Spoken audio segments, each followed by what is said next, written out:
完别人没说出口的人生。我们站在绿线之上，一脚故乡一脚他乡，每一枚印记落下，都是一次把世界划开一寸长。抬起眼迎着光，看真相也看慌张，守住这扇门的缝隙，让回家的路始终发着亮。镜头掠过排队人潮，有人微笑，有人眼神飘，一支红色行李箱绑着褪色过往和破旧的泥道。我们站在绿线之上，一脚故乡一脚他乡，每枚印记落下，都是心跳激发掉回响。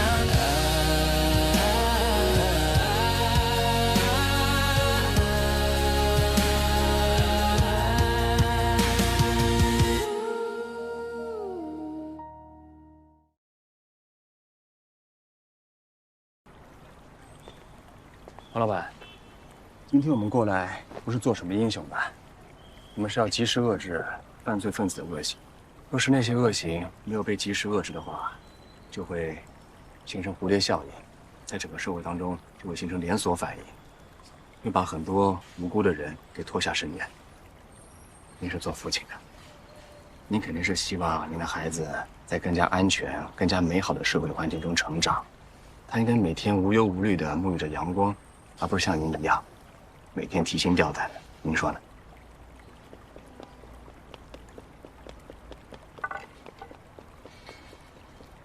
行，我说行了吧？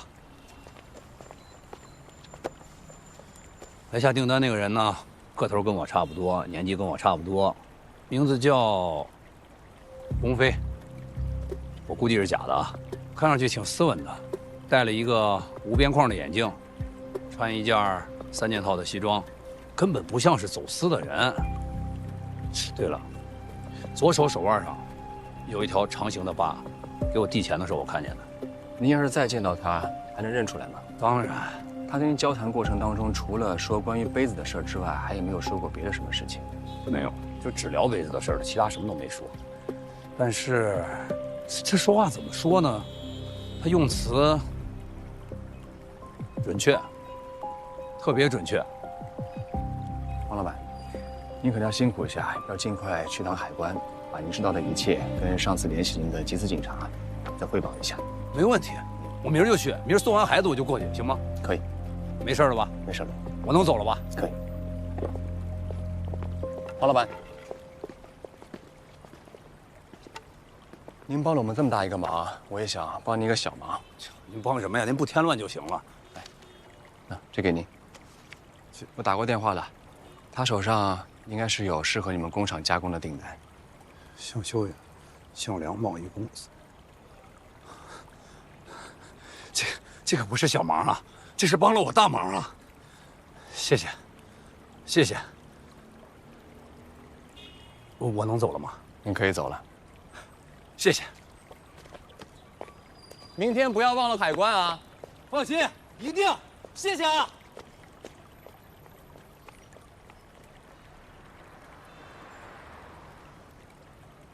怎么了？得到这么重要一个线索，还不高兴啊？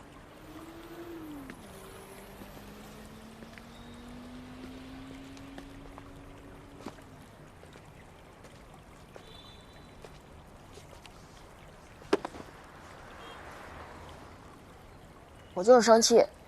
你说像黄强这种人，为了一点小利就可以给走私分子助纣为虐的。其实每个人啊都有欲望的，但是不是每个人都能控制自己的欲望。走私分子就是利用他们的这种弱点，施以小利，就把他们变成工具了。其实要是没有猜错的话，我觉得那个下单的人也是如此吧。你说他也是工具？你想啊，黄强说了，他左手手腕上有一道伤痕，很有可能是他自残造成的，说明他的人生有至暗时刻。走私分子如果抓住这样的时刻，给他诱惑，他要是扛不住，他肯定就沦陷了。你说呢？那这些诱惑他们的人也太可恶了。我们在海关里面每天都要学习识人，其实走私分子呢，他们也在学习识人，他们在找寻人群当中那些可以被利用的人。你想，我们在海关每年抓到这么多走私分子，其中大部分都是水客。水客对于走私分子来说，既便宜，又可以随时抛弃。水客的利益和走私分子的利益相比较，简直是微乎其微啊！黄强这样的人纵然是可恨，但是躲在他身后玩弄人性的人，我觉得更加可恶。你是说那些烧工？嗯。你要记住啊，人无完人，每个人都会存在裂缝，照进裂缝的不一定是阳光，烧工就是将黑暗塞进裂缝的人。那你刚才给黄强介绍工作，就是把阳光照进裂缝了呗？我那是正好能帮他暂时堵住那个裂缝罢了。那也是阳光啊。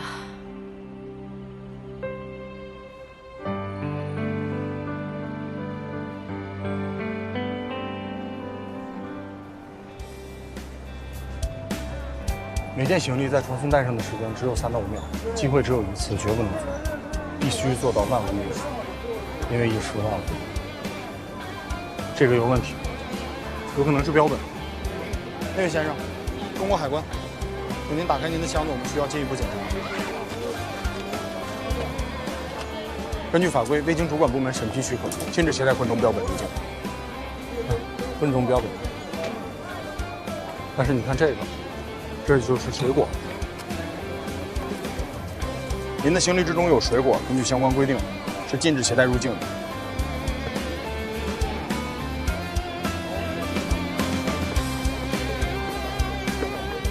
你看这个就不对，这个有可能就是象牙或者木制品，这些啊。来，跟我来这里。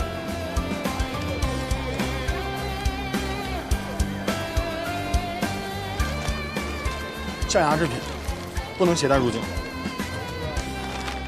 禁止携带入境。下次草。大宇哥，您这个隔空判物可真是太神了。别盲目崇拜啊，这属于基本操作。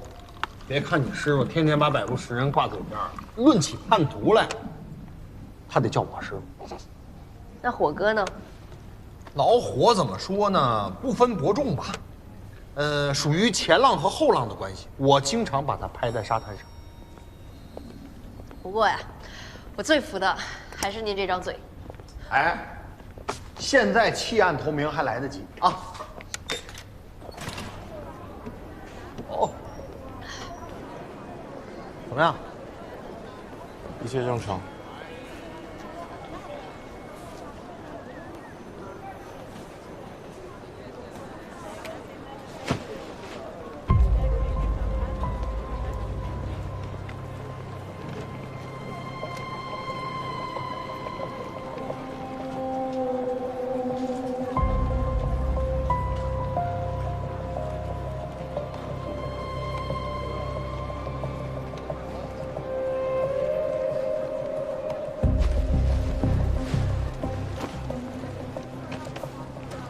您好，中国海关，请接受查验。 Hedgevad Adagot. Excuse me, customer inspection. Hedgevad för Sabatimig. Sorry, sir, you have to go there.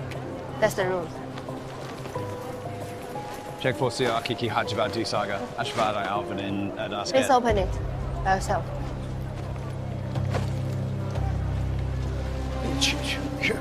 Jagger Aldrich, Levitt Sabat, AF Nugent, F4 Det, Arama T Tilby, Jag Harcut, Detmat Mina, Gene Pench, Fat, Alberton Har, I Till at Whole Name Tillage, SI4 Sutter, Clagger, Jag, Strax, Till, Jizz, Chepper OG, Incender, Informal Clash, Har over Hoover TNTPD, HV Consequence and Bliver for Jar. Dear passenger, please come with me.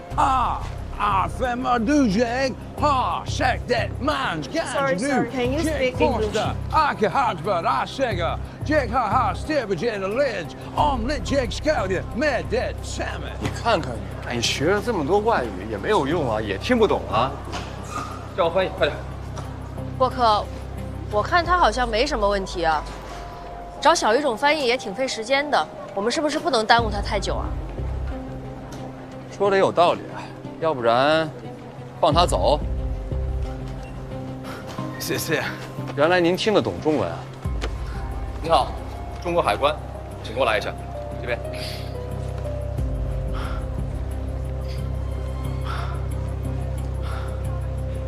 叫周斌带缉毒犬。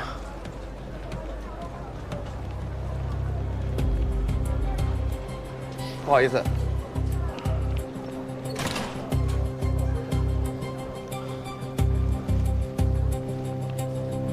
右边。跟上。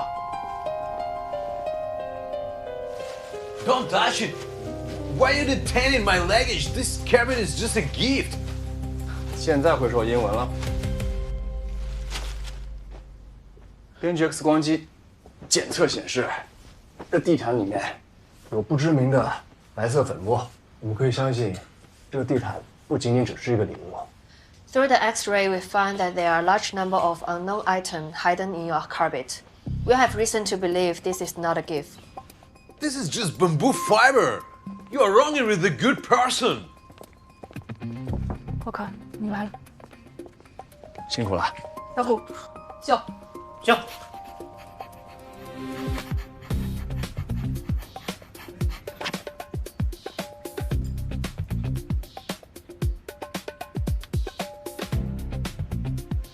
I just said there's nothing.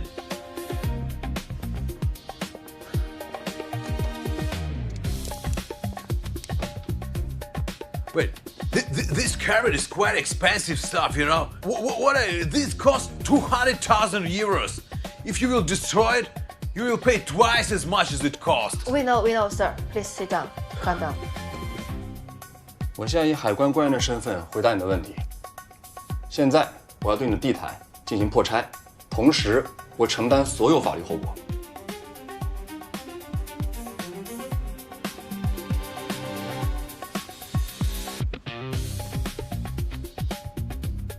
Are you crazy? You violated my rights. I will let you lose your job. Sir, sit down. Right.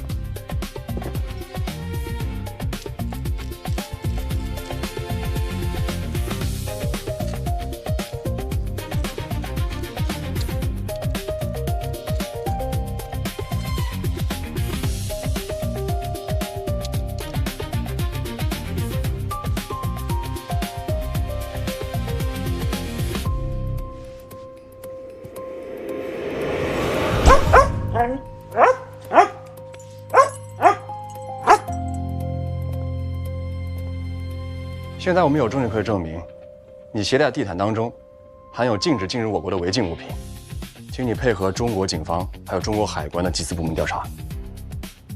China Customs has evidence to prove that your carpet has prohibited item which is not allowed to enter our country.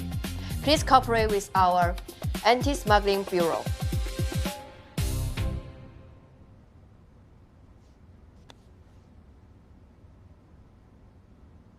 刚才那位，就是张大宇的媳妇儿周斌。真不像大宇哥那么拼，周斌姐可太飒了。师傅，我看他真的紧张死了。20万的地毯啊，说拉开就拉开，万一里面没毒品怎么办？没有什么，万一 X 光机检测显示异常，需要进一步排查。能说说你的判断依据吗？他行李箱上条形码可以显示，他经过荷兰的阿姆斯特丹，那个是国际毒品中转站呢。而且那个地毯我上手摸过，根本就没有这么贵。他坚持说是20万欧元，说明他在虚张声势，想逃避检查。最关键的是，上个月加拿大多伦多查获了一起邮包渠道的地毯藏毒案。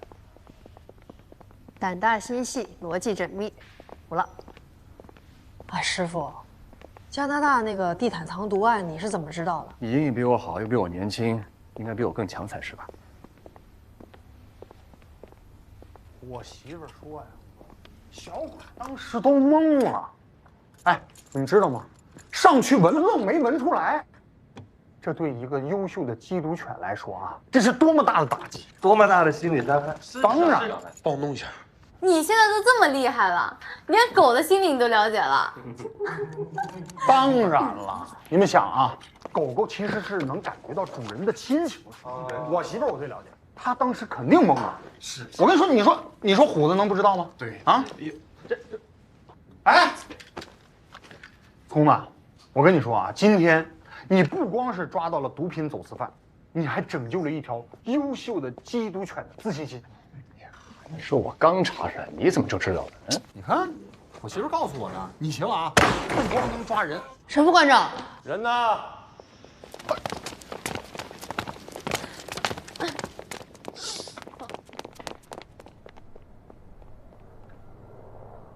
我刚走到门口，就听见你这个大嘴巴哇啦哇啦的。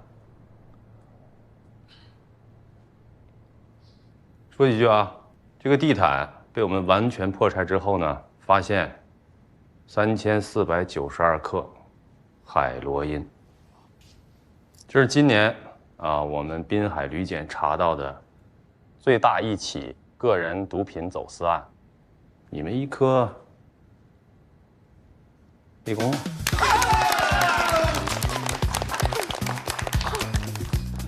立功好，但也是警钟。童子，你抓紧时间把这个找到毒品的全部过程和判断依据形成报告，我们第一时间向总署汇报，通知所有的兄弟口岸，让他们警惕这种新型的藏毒方式。是。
你这的咖啡就是不一样。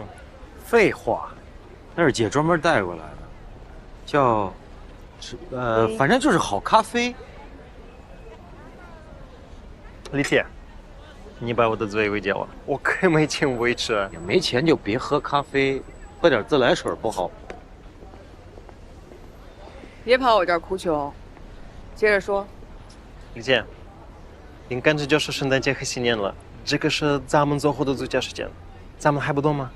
这个事情我跟易先生讨论过，他说在娃娃的事情没有查清楚之前，空港线先不要碰。但我觉得我们该走还得走，确实不能让大家没钱过年。我明白了。你那些在国外的大花小花，给我好好养着，随时做好准备。李姐，这些我一直都在做，可是手都……跟我要钱是吧？行，明天给你转。好的，谢谢你。我先出门了。See you。下次报。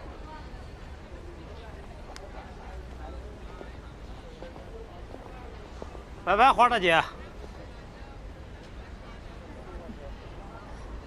你别看了，别老怼他，面子上的事儿该做还是要做。道理我懂，但是我觉得姐你没必要对他这么好，老是变着法儿的要钱，而且他每次叫肖大宝都叫成小宝宝，他才小宝宝呢。行了，我不用他，难道要你去跟那些外国鬼佬打交道啊？我对他好，那叫工欲善其事，必先利其器。啊，姐，我肚里这点墨汁抽出来没这咖啡多，你能说点我听得懂？我的意思就是，咱们才是一家人，他只是咱们赚钱的工具。阿 Ken 这个人够机灵，让他冲在前头，你就踏踏实实做你的逍遥王爷不好吗？那你要这么说的话，我心里就舒服多了。不对呀，姐，我突然想起来，3年前萨子一是因为这批娃娃走的下坡路，如今这批娃娃又出现了，会不会冲着咱们来？我管他是什么来路，我又不是当年的萨子一。你肯定不是，但是易先生那边他也在查，我想他比我更想知道这个娃娃是从哪儿来的。为什么？我也说不好，我就觉得这个娃娃跟3年前的不太一样。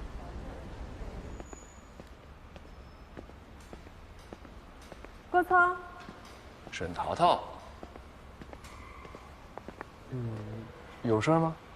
没事儿就不能找你吗？什么事儿？是这样的，我的车啊，不知道出了什么问题，老师提示说后轮的胎压不正常，我就不敢开了。我能不能搭你的车啊？你车停哪儿啊？就在那边航空公司停车区。去看看。嗨，淘淘姐、顾客，你们还没走呀？就走了，拜拜，拜拜。车不错啊。这可不是别人送的啊，这是我自己贷款买的。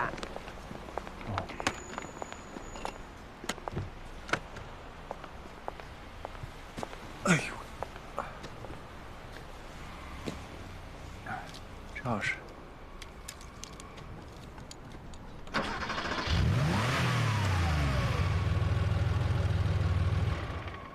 你看是不是有问题？看下车胎。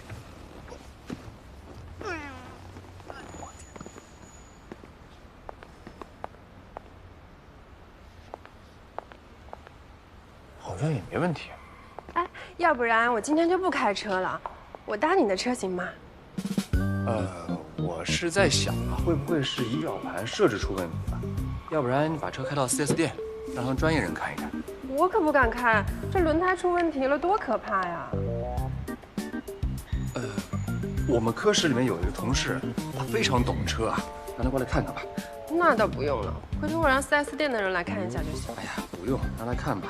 要是修好了，不用麻烦了不是？真不用，你就把我带到城里就行。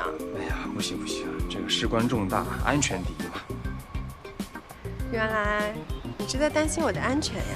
哎呀，这个谁出事了也不行啊，是不是？行 ，OK， 跟他说了，他马上过来啊，你稍等一下，我走了。你就这么走了？要不然你陪我等一会儿。他从航站楼过来2分钟，2分钟就到。OK， 等会儿啊。你就陪我等2分钟都不行吗？哦，我有事儿，拜拜。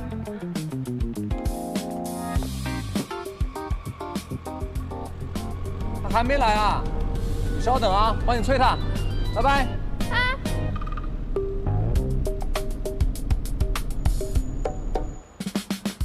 杨博文，怎么样？弄明白了吗？他车什么问题啊？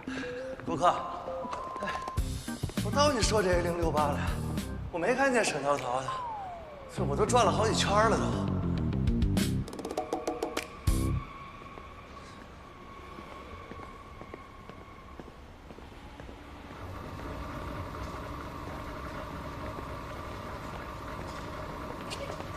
师傅，几点了？哦，马上，赶紧换衣服。好嘞。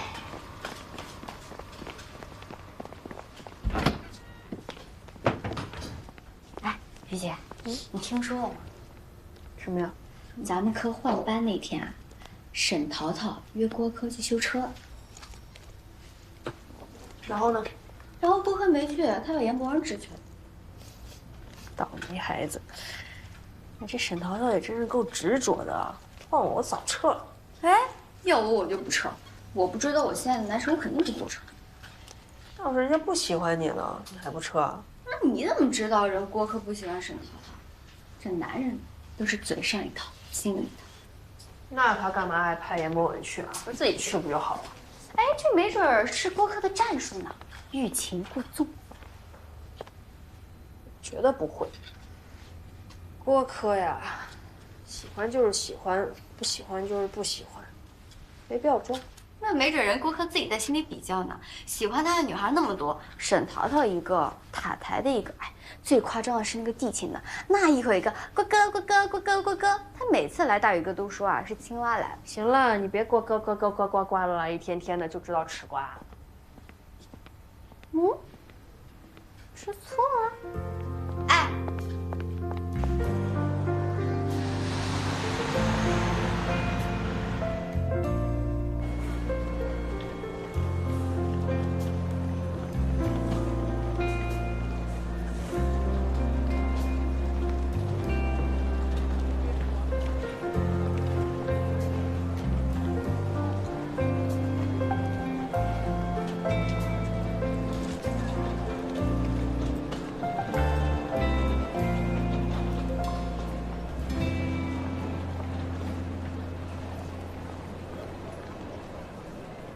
师傅，最近海关在全国范围内查获了8起相似手法的案件，这会不会跟易集团有关？我觉得两者之间应该没有什么联系。虽然说都是贩毒，但这次范围比较广。下班了，东哥。而且启用的都是外籍水客。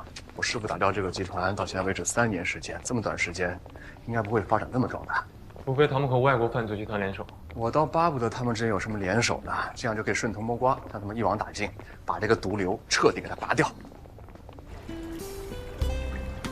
Hello， 小妍，今天这么早呀？今天早了点。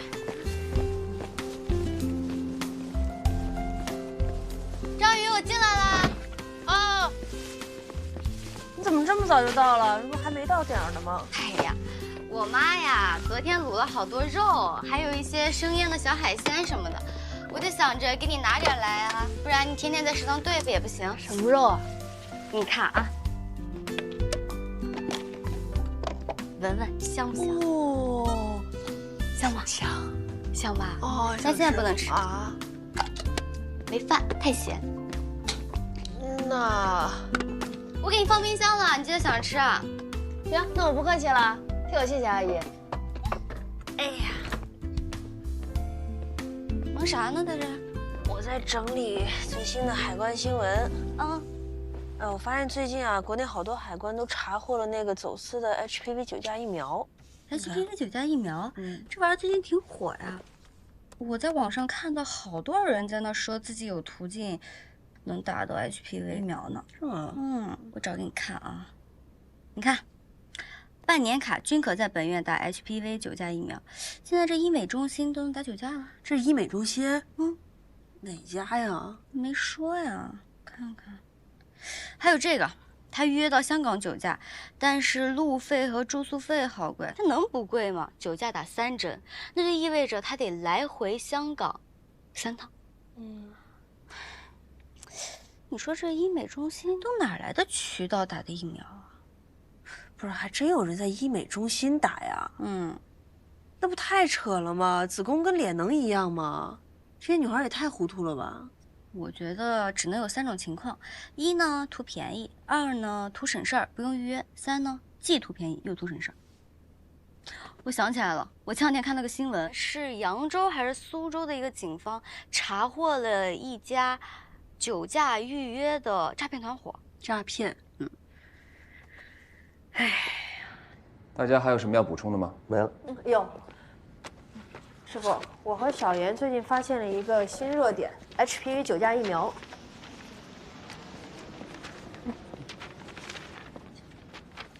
现在国内市场上对这个疫苗的需求非常旺盛，经常是疫苗难求，很多预约了打疫苗的人都要等几个月才能打上。对，而且我们研究发现，几大社交平台上都有一些3无诊所、医美中心、美容院，甚至是纹身店都在发布消息，说在他们那儿可以打到疫苗。我和张瑜查看了他们提供的疫苗图片，感觉那些疫苗也不太像是假的，所以我们怀疑那些疫苗很有可能是走私入境。上周3科刚查获了一批走私的疫苗。9+疫苗对运输和保存都有特殊的要求，疫苗必须在2至8度冷链下保存才不会失效，这一点走私者肯定做不到。接种了这些疫苗不仅没有效果，还会危及到健康和生命安全。这点很重要，大家关注一下。查疫苗药水确实不好查，但是疫苗药水都会配有针剂，针头无论是过 X 光机还是安检门都会有提示音，所以我们要重点关注携带大量针剂的旅客。还有就是我们对于社会热点和社会新闻要提高敏感度。因为走私分子无非就是看2点，一个就是差价，二就是缺货。如果想要抓住他们的话，就要比他们更加了解市场动态和行业发展。好了，今天要表扬一下吕小妍和张宇，给你们点赞啊 ！Nice， 你也 nice。OK， 收拾一下，准备换岗。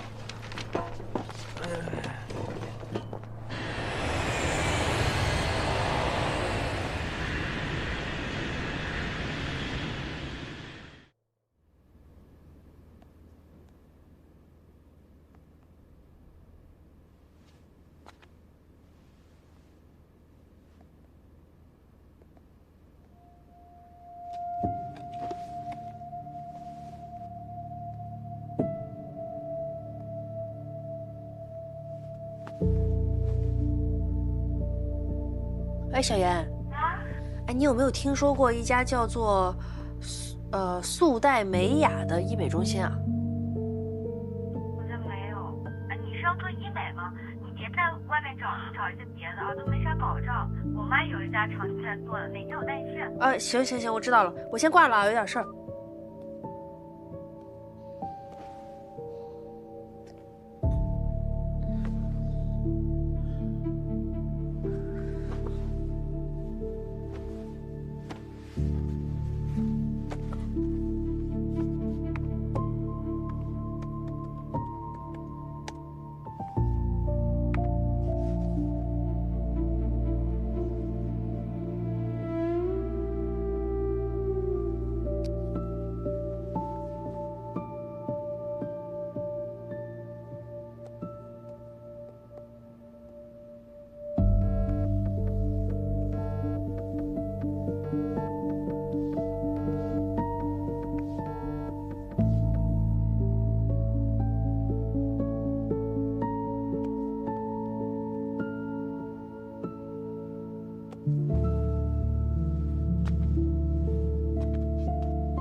静姐，现在可以去打疫苗了吗？再过10分钟吧，我先帮静姐把面部清洁给做了。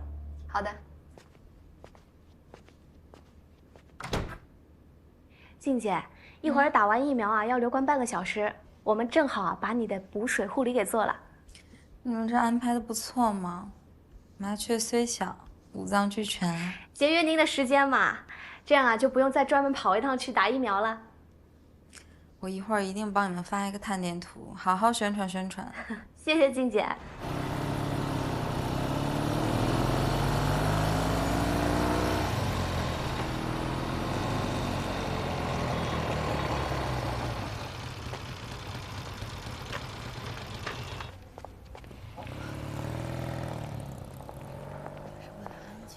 小姐，你有什么事儿吗？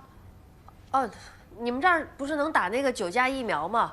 我来咨询一下。哦，是的，小姐，那个是我们店新推出的服务，充值一定金额就赠送9价疫苗注射。您看您这边方便的话，先填一下会员资料吧。我先看看环境，可以吗？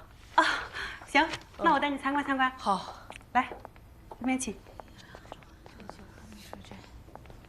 这边。对了，我有个朋友今天应该也在你们这儿，叫田静，你知道他在哪屋吗？不好意思啊，我们这边对客户的隐私特别看重，您还是自己联系他吧。自己联系是吧？田静，哎，田静，小姐你别喊了，田静，不要影响到其他客人。小姐你别喊了。师姐，张宇，你怎么来了？你别管我怎么来了，你疫苗打了吗？没呢，我正准备打呢，我就听见你叫我。太好了，怎么了？赶上了。啊，我刚不是看你朋友圈嘛，说你在这儿打疫苗，我也想打，我这着急忙慌过来了。嗨，还能再约一个吗？是静姐朋友啊，是这样的，今天已经预约满了，最快的预约已经到后天了。您要不先下楼坐一会儿？哦，对了，师姐，那个疫苗的包装你看了吗？没呢。你这么一说，我确实应该看一下啊。静姐，您在我这儿做护理啊，都快3年了，哪回不是给您用最好的东西啊？您还信不过我吗？还是看一下吧，看一下心里踏实。也好知道是什么牌子的，包装是不是完整，有没有被别人用过什么的。嗯，行，拿来给静姐看看。好。这姑娘一看就是还没打过酒驾，酒驾疫苗啊本身就是针管装的，一次一针，不会有剩的。不信你问问静姐，我们从来不糊弄顾客，你看了就知道。这倒是。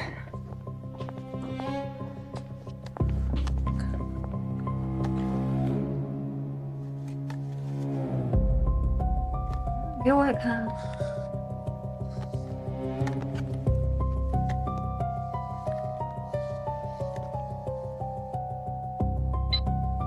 没什么问题。师姐，这针不能打。啊？你查出什么来了？你先穿衣服吧，咱们先走。哎，怎么回事啊？哎，静姐，这。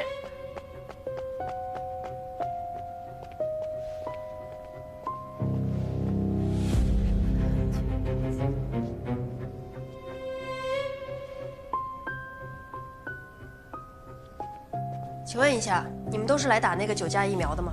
对啊，对啊，怎么了？这家机构的疫苗可能有问题，没查清楚之前，最好还是先别打。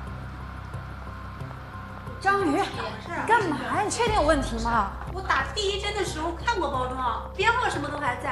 哎，你这人怎么乱说话？你又没打过疫苗，凭什么说我们造假？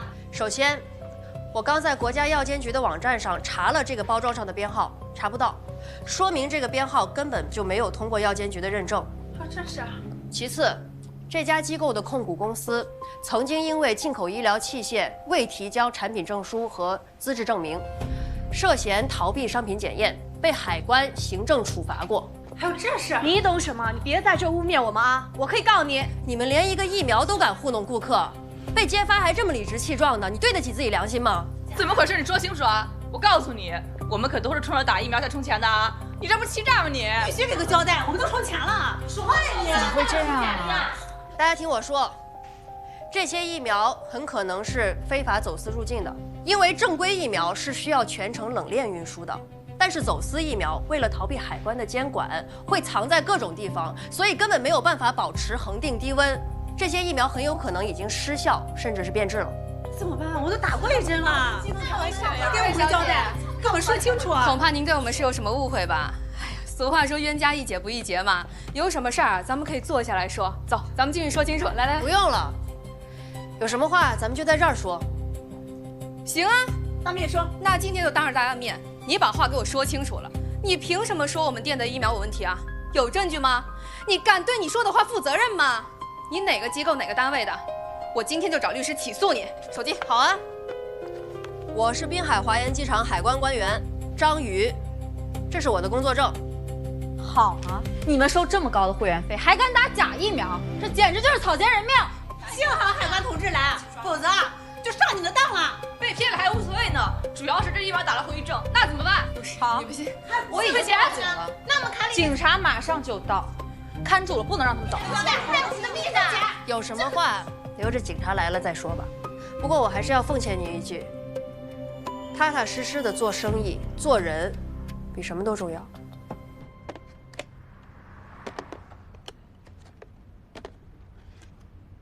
哎呀，行了，别翻了，就4盒。哎呀，跟您说了多少遍了，这水果不能带呀。再说您是去东南亚，这遍地都是水果，还带什么水果呀？还有啊，这水果也别往回带啊，不允许的。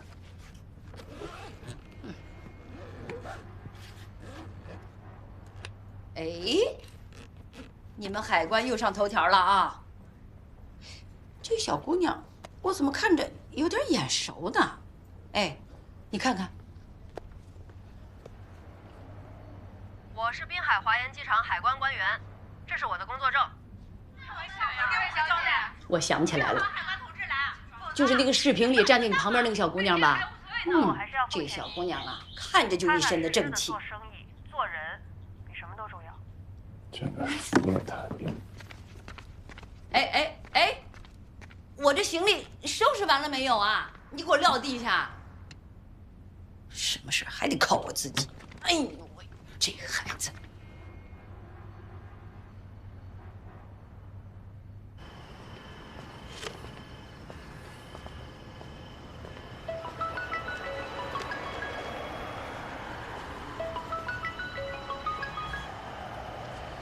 来，师傅。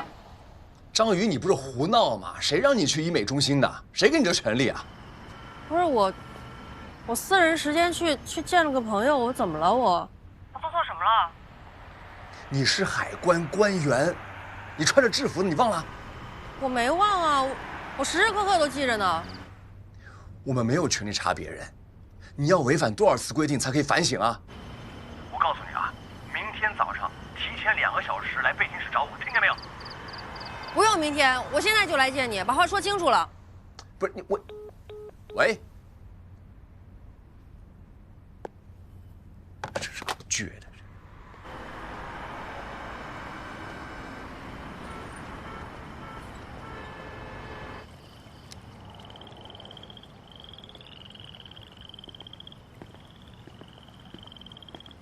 你插着手干嘛呀？怎么要干仗啊？我是来讲理的。知道你错哪儿吗？我不该私自去医美中心，但是我那是去救人的。救人有警察，判案有法官，抓走私分子有缉私，你逞什么能啊？明明看到他们有危险，难道我们就不管吗？在我们职责范围之内，我们肯定是要管的；在我们职责范围之外，我们就报警。你以为我没报警吗？再说了，那是我的好朋友，他遇到危险了。你就算是个路人，也应该路见不平拔刀相助吧？你不要跟我混淆概念。你是路见不平吗？你是上门去闹啊！既然你已经报警了，就让警察处理嘛。不是，现场还有那么多的疫苗受骗者呢，我不去跟他们说，那他们不是进一步的受害吗？如果你是老百姓的话 ，OK， 这事我就不管了。问题你是海关官员啊，你要比老百姓更加有执法意识，更加尊重执法部门。你所有的行为都会影响你生活那个团队，每一个执法部门都有自己的管辖权限，都像你这样的话，不乱套了吗？我再说白一点，我们是守门员，我们不是前锋，能明白吗？守门员也有满场飞的，那都像你一样满场飞，那身后就是空门了。你知道你在说什么吗？我不知道，我只知道我不想只当守门员。不明白，我明明帮了人，怎么还是我的错？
回头看，